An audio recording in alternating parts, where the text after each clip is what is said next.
আসসালামু আলাইকুম সবাইকে রমজান মোবারক। আশা করি সবার রোজার দিনগুলো অনেক ভালো কাটছে ইনশাল্লাহ, আলহামদুলিল্লাহ। তো আজকে আমি আমার ব্লগে আমরা আমাদের ইফতার কীভাবে প্রিপারেশন করি, তারপর আমাদের রোজার দিনগুলো কীভাবে পার করি সেটা কিছুটা দেখাবো আজকের এই ব্লগে।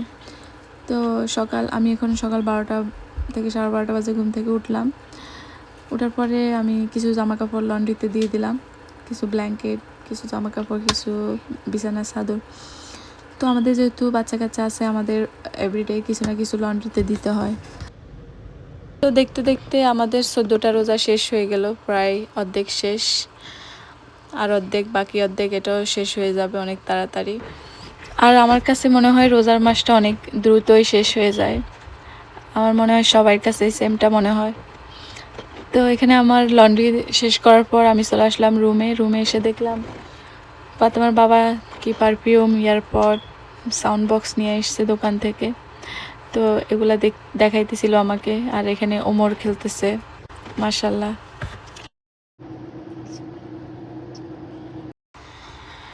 এরপর আমি নামাজ পড়ে চলে আসলাম বাইরে আমাদের পিচ্ছি দুটাকে দেখার জন্য। এরা সবার আগে সকাল সকাল উঠে বাসা এলোমেলো হইতে, বাসার যত কাজ বাড়ানো যায় আর যতভাবে আমাদের, তো এরা সব দায়িত্ব নিয়ে রেখেছে আর কি। তো এসে দেখি এরা এই টয়টা দিয়ে জাম্পারের উপরে মাটি উঠাচ্ছে এরা। তো আমি এদেরকে জিজ্ঞেস করলাম, তোমরা কি খাইছো সকালে? বলে আমরা দুধ খাইছি। এখন ওদেরকে আর ডাকলাম না খাওয়ানোর জন্য, ওরা যেহেতু দুধ খাইছে দুজনে, এদেরকে পরে আবার ডেকে নিয়ে আসবো খাওয়ার জন্য। তো আমি চলে আসলাম কিচেনে। তো কিচেনে এসেই আমি ফার্স্টে চুলার ফয়েল পেপারটাকে চেঞ্জ করলাম, যেহেতু ভাজা পোড়া করা হয় অনেক দ্রুত এটা নোংরা হয়ে যায়। এরপর ডালগুলা কালকে থেকে ভিজানো ছিল, এটাকে আমি ওয়াশ করলাম, ওয়াশ করে মুসুর ডাল আর বুটের ডালগুলাকে রাখলাম ছাঁকনিতে পানি জড়ানোর জন্য। এগুলা পানি জড়ে গেলে এগুলাকে ব্লেন্ড করব পেঁয়াজের জন্য। তো এখানে আরেক পাশে বুটগুলাকে ওয়াশ করে সিদ্ধ হওয়ার জন্য বসাইলাম। আর পাশে আমি তরকারিটা গরম করে নিলাম। কালকের পালং শাক এবং রূপচাঁদা মাছের তরকারি রয়ে গেছে, তো ওইগুলাকে আমি গরম করে নিলাম। তো এগুলো গরম করার পর আমি চলে আসলাম গ্যারেজে আজকের জন্য কি নিব সেটা ভিজানোর জন্য। যেহেতু কালকের এখানে আমাদের মাছ আর সবজি আছে, আমি আজকে নিয়ে আসলাম চিকেন ভিজাই দিলাম। আর অন্যদিকে ভাবি হচ্ছে আলু আর ডিম সিদ্ধ তারপরে বুট ভাজি বসাই দিয়েছে। তো আমাদের ইফতার হচ্ছে প্রায় 6টা বাজে, আর আমরা ইফতার বানানো শুরু করি প্রায় 3টা থেকে। তো আমরা হাতে প্রায় 3 ঘন্টার মতো রাখি যেন ইফতার বানানো ইজি হয় আমাদের জন্য। মাঝে মধ্যে একটু লেট হয়ে যায়, আবার মাঝে মধ্যে আবার অন টাইম হয়। আর এখানে বুট হচ্ছে রেডি, বুটে ধনেপাতা দেওয়ার পর এখন নামাই ফেলবো একটু মিক্স করে। তো এ পর্যায়ে আমি বুটটা নামাই ফেললাম, তারপর বসাই দিলাম হচ্ছে ভাত। আর আমাদের বেগুন, কাঁচামরিচ, তারপর বেসন, ডালের ফেজুর ডাল সব রেডি মোটামুটি, এখন শুধু ভাজার পালা। এখানে আমি বসাই দিলাম হচ্ছে ভাজা পোড়া ফেজু। সবার আগে আমরা ভাজি ফেলি, কারণ ফেজু ভাজতে সবচাইতে বেশি টাইম লাগে। তো এইদিকে ভাতও রেডি, অলমোস্ট ভাত উতরাচ্ছে। আর বেগুনি, একপাশে বেগুনি হচ্ছে। বেগুনি আমরা সবসময় 2টা সাইজে করি, একটা হচ্ছে গোল গোল শেপ আর একটা হচ্ছে লম্বা শেপ। তো ভাবি ফার্স্টে গোল সাইজটা কাটলো, তারপরে কম দেখে আমি আবার পরে কাটলাম সেটা লম্বা সাইজে। তো এখানে বেগুনিটাও অলমোস্ট রেডি, শুধু একটু পরে বেগুনিটা কালার হলে নামাই ফেলবো। তো একে একে আমাদের পেঁয়াজু, তারপরে বেগুনি, তারপরে মরিচের চপ, আলুর চপ সব কিছুই এখন রেডি।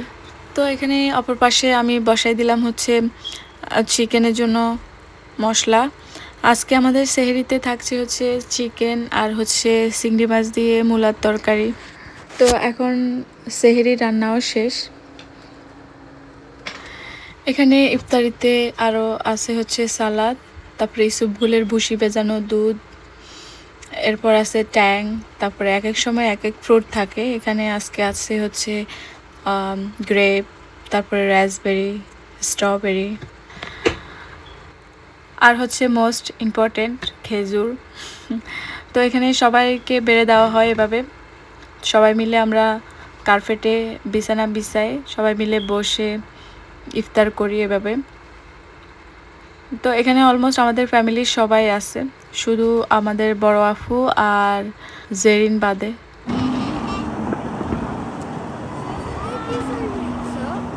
আজকে হচ্ছে শুক্রবার, আমরা চলে আসলাম মসজিদে।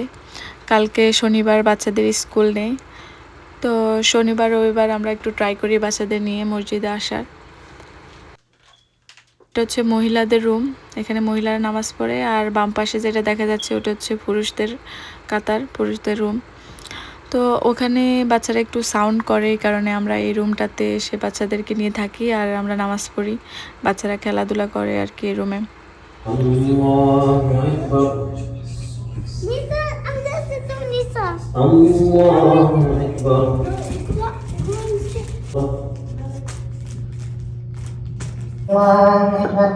Society right now is full of turmoil.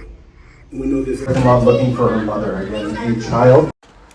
এটাই হচ্ছে আমাদের 2026 সালের রোজার রুটিন। আমরা এবছর রোজা এভাবে পার করতেছি। আপনারা কিভাবে পার করতেছেন সেটা অবশ্যই কমেন্টে জানাতে ভুলবেন না।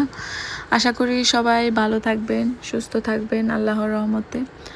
আর ভিডিওটা যদি ভালো লাগে অবশ্যই লাইক করতে ভুলবেন না। আর আজকের জন্য এখানেই বিদায় নিলাম। আল্লাহ হাফেজ।